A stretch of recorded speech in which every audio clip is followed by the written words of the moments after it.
नमस्कार big players, एक बार फिर से मिमटीज के प्लेटफॉर्म पे आप तमाम दोस्तों का स्वागत है। इस वीडियो के अंदर शिबा इनू कॉइन के बारे में और लूना कॉइन के बारे में बात करेंगे। अब यहाँ पे जहां दुनिया भर की बेस्ट एक्सचेंजेस लूना कॉइन को अपने प्लेटफॉर्म के ऊपर लिस्ट करी है, तो दूसरी तरफ यहाँ पे जो है वो इनकी डेवलपर टीम की तरफ से ये बताया गया है कि रिवाइवल प्लान के अकॉर्डिंग दूसरा लूना कॉइन बनाया जाएगा। अगर यहाँ पे दूसरा लूना कॉइन आ रहा है तो पुराने लूना कॉइन को बनाइस एक्सचेंज के ऊपर क्यों दोबारा से लिस्ट कर दिया गया,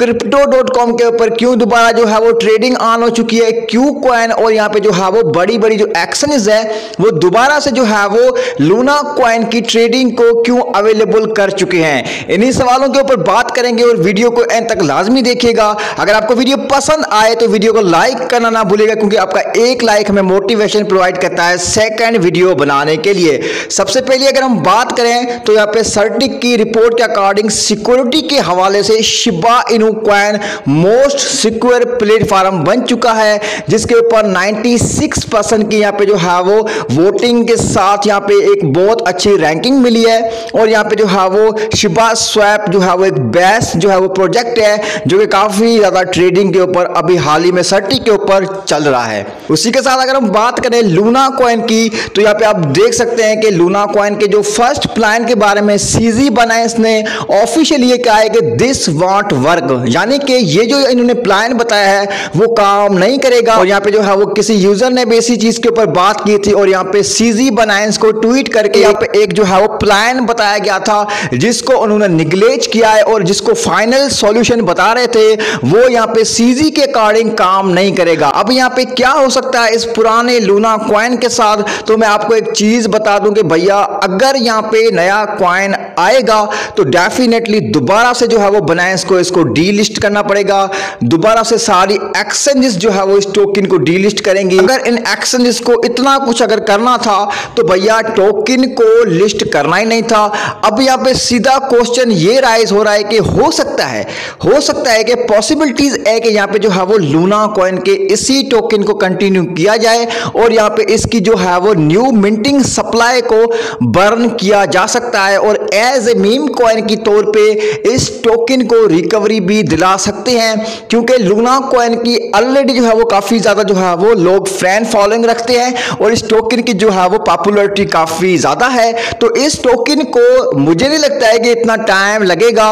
रिकवर करने में अगर ये इसी तरीके से कंटिन्यू करते हैं और यहाँ पे जो है वो न्यू मिंटिंग टोकन को ये जो है वो बर्न करते हैं। सो भैया ऐसे में जो है वो लोगों का जो है वो लॉस भी रिकवर हो जाएगा और यहाँ पे सप्लाई डिक्रीज भी हो जाएगी और यही प्रोजेक्ट कंटिन्यूसली जो है वो ट्रेडिंग भी होता रहेगा तमाम एक्सेस के ऊपर और इसी टोकन से लोगों को काफी ज्यादा प्रॉफिट भी मिल सकता है। अगर हम बात करें लूना कॉइन के रिसेंट जो है वो मार्केट कैप की तो यहाँ पे 3 बिलियन जो है वो मार्केट कैप राइज हुआ है और कंटिन्यूसली जो है वो इस टोकन के अंदर आपको ग्रीनरी देखने को मिल रही होगी। इसी के साथ अगर हम बात करें इसके इकोसिस्टम रिवाइवल प्लान की तो इसके अकॉर्डिंग ये बताया जा रहा था कि जो लूना कॉइन कोलैप्स हुआ था उससे पहले जिन जिन लोगों ने टोकन को होल्ड किया हुआ था या फिर लोगों ने परचेज किया था तो उनको जो है वो 40% सप्लाई सेंड कर दी जाएगी। अब ये भी सवाल पैदा होता है कि अगर आप किसी एक्सचेंज के ऊपर लूना कॉइन को होल्ड करके बैठे हैं तो क्या आप जो है वो लूना कॉइन होल्डर हैं भी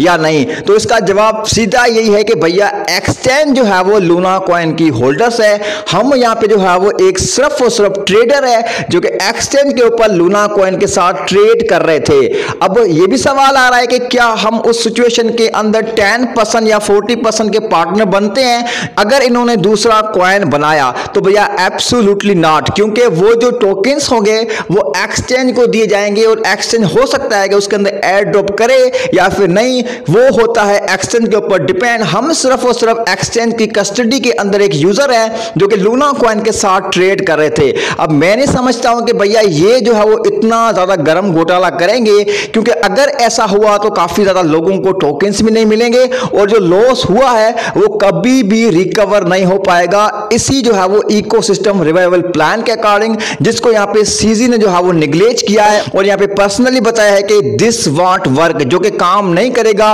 और इसी टोकन को जो है वो कंटिन्यू करने का बोला गया है, जो कि मुझे ये लगता है कि पॉसिबिलिटीज के साथ इस टोकन को ये कंटिन्यू कर सकते हैं। ये सिर्फ और सिर्फ जो है एक सजेशन दी गई थी कि हम इस तरीके से जो है वो कर सकते हैं, लेकिन इसके ऊपर कोई भी फाइनल डिसीजन नहीं आया है। लेकिन कुछ यूट्यूबर जो है वो इसको सीरियसली बता रहे हैं कि भैया ऐसा होने वाला है। तो अगर ऐसा होने वाला होता तो भैया एक्सचेंज जो है वो कभी भी पुराने टोकन को दोबारा से लिस्ट नहीं करती। उम्मीद करता हूं कि आपको सारी चीजें समझ में आ चुकी होगी। अगर आप चाहें तो अपनी रिकवरी बेस के ऊपर इसको 10 या फिर $20 के अंदर परचेज कर सकते हैं, अदरवाइज आपकी सोच के ऊपर डिपेंडेंट है। मिलते हैं नेक्स्ट वीडियो में, तब तक अपना ख्याल रखिएगा। हरे कृष्णा।